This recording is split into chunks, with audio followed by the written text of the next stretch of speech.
Welcome to my scary true stories channel. And tonight's stories ay ikakwento ko sa inyo.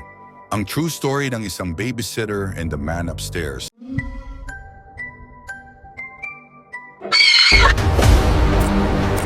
Ang kwentong ito ay hango sa isang urban legend. Isang kwento ng teenager na babae na nangangailangan ng trabaho, nakahanap ng trabaho bilang isang babysitter ng mag-asawang nakatira sa isang malaki na lumang bahay isang gabi. Ang mag-asawa ay umalis upang umattend ang party at iniwan nila ang teenager na babysitter na magbantay sa kanilang tatlong maliliit na anak.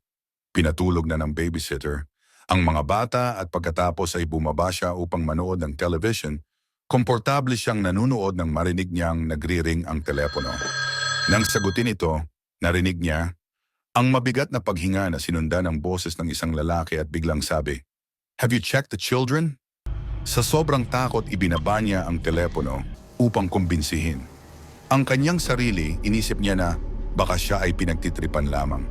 Bumalik siya sa kanyang pinapanood at paglipas ng 15 minuto, muli na naman nag-ring ang telepono. Sinagot niya ito at narinig niya ang isang masaya na tawa mula sa kabilang linya.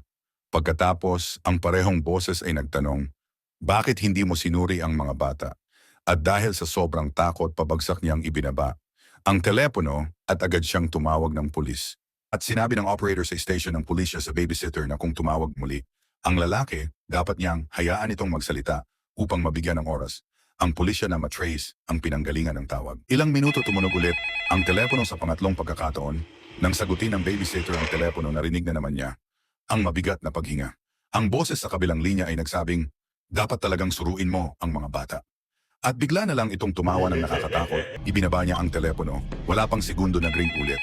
Ito, sa pagkakataong ito, isang operator ng pulisya sa stasyon sa Sumigaw, "Lumabas ka sa bahay ngayon din." Ang mga tawag ay nagmumula sa itaas. Sa sobrang gulat, nabitawan niya ang telepono at bigla siyang nakarinig ng mabibigat na yabag mula sa hagdan na nang hindi humihinto. Kahit isang segundo, tumakbo siya palabas ng bahay. Saktong pagsara niya ng pinto, isang kamay ng lalaki ang humampas sa salamin. Napasigaw ang babysitter at tumakbo palabas ng kalsada. Sakto naman ang pagdating ng mga pulisya sa pangyayari, hinalughog ng mga pulis ang bahay at natagpuan ang dalawang bata na nagtatago sa aparador, umiiyak na hindi mapigilan sa sobrang takot. Sa kwarto ng mag-asawa, natagpuan ang isang duguang palakol na nasa sahig tabi ng telepono sa taas. Bukas ang bintana sa likod kung saan doon dumaan ang isang lalaki upang makatakas. Nagawa niyang matakasan ang kanyang kakila, kilabot niyang plano na patayin ang dalawang bata at kawawang babysitter. Nagustuhan niyo ang videos ko pa, like and share para updated kayo sa lahat